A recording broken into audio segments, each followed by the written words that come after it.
socializing is one of the most normal things you can do, and also seduction. In fact, like, I always say we're born to be social, born to be sexual. It's one of the most normal things you can do.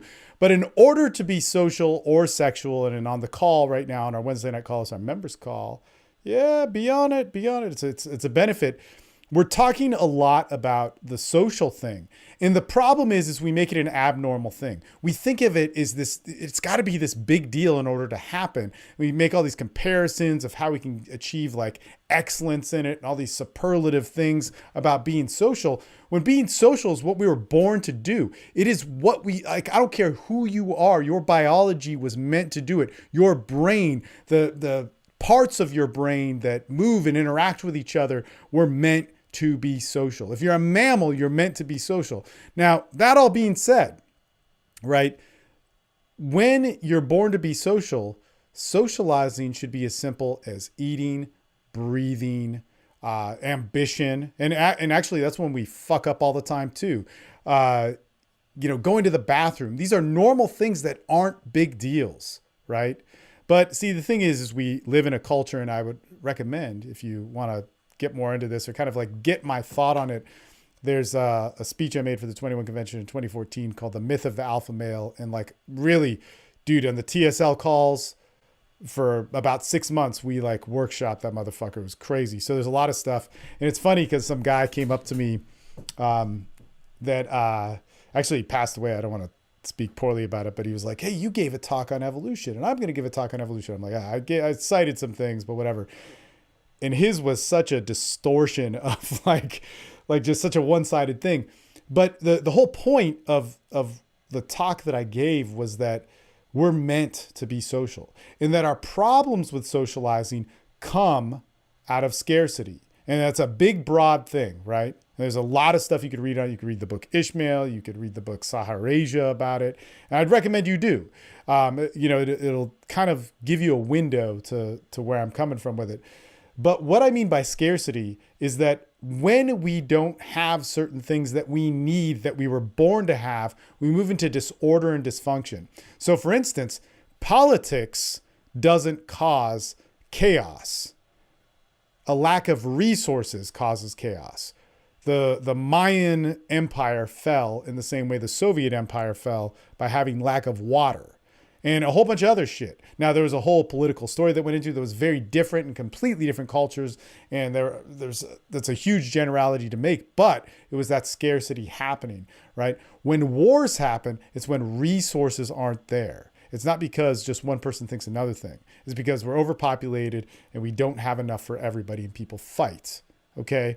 So we were also born to have emotions and emotional expression and an ability to feel acknowledged and seen. And if you look at actually a lot of addiction research and kind of the new thought and those things, same thing, that same scarcity. We are not being fed with who we are and what we are. What happens when we don't feel right about something?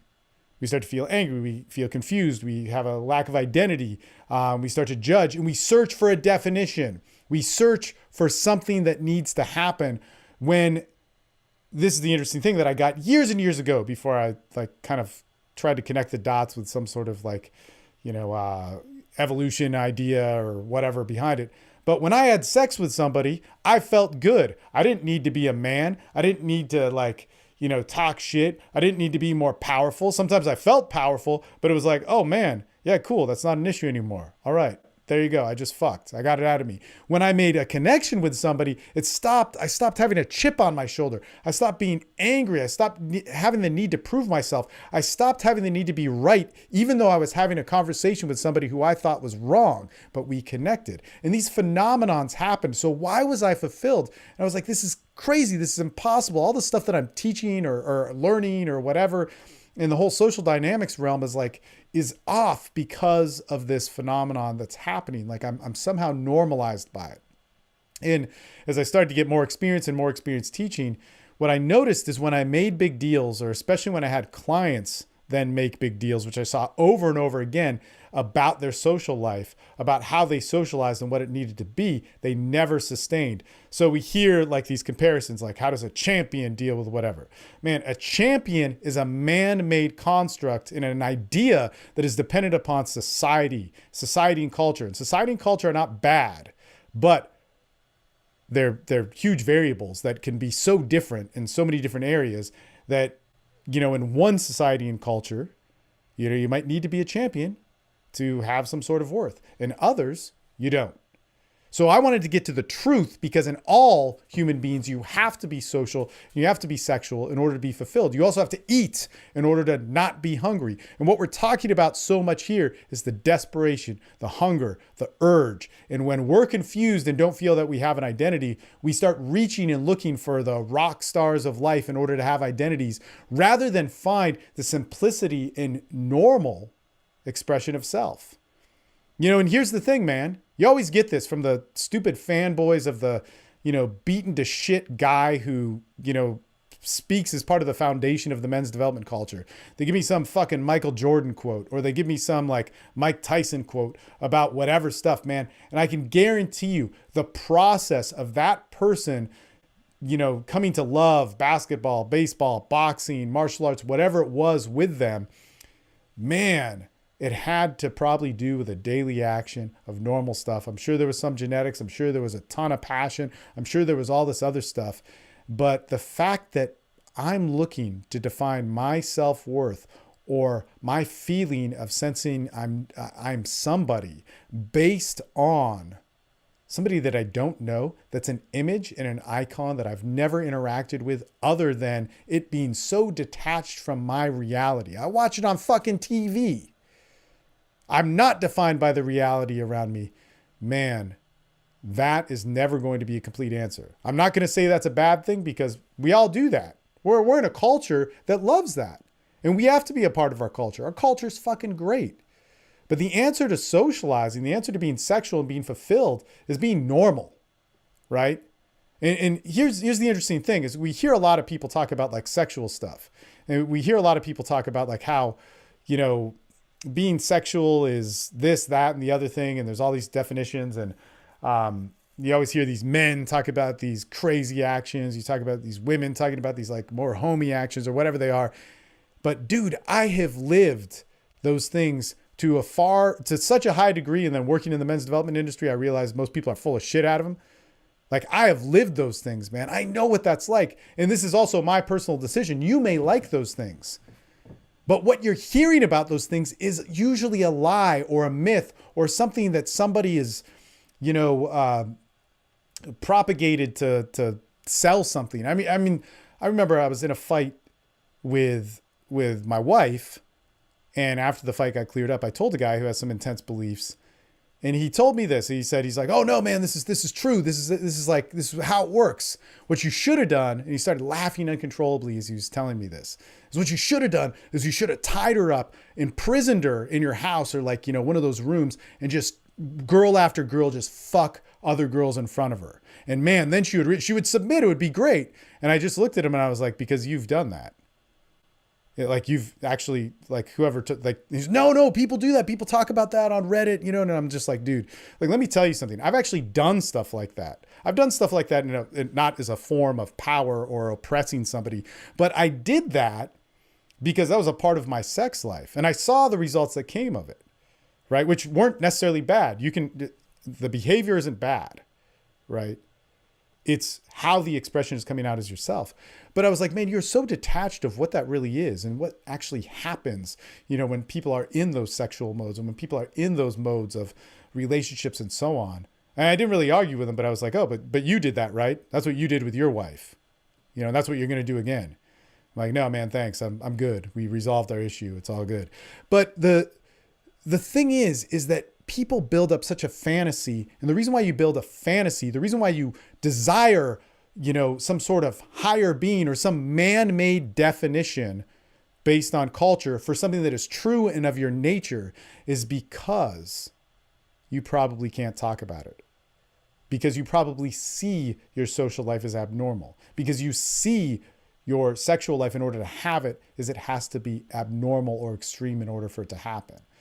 You know, I will say this, man, the one thing I got from living the multiple extremes that I've lived in my life is that sex is the most normal thing.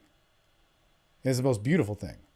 But when I needed to be a direct guy or an alpha guy or a super sexual guy in order to have sex, that was because I couldn't just express what I felt. I couldn't say you were beautiful because I thought so or I felt it. I had to do it in a way where it had to work, right? I couldn't just go up to somebody and say like, hey, how's your day going? Because there's this whole story of why I can't say that. Because I did that. I was myself for my life and people didn't pay attention to me. Or I got screwed over. So in order for me to go and talk to somebody and express myself, I then needed to say something like that was canned or that I knew would work or was a persona.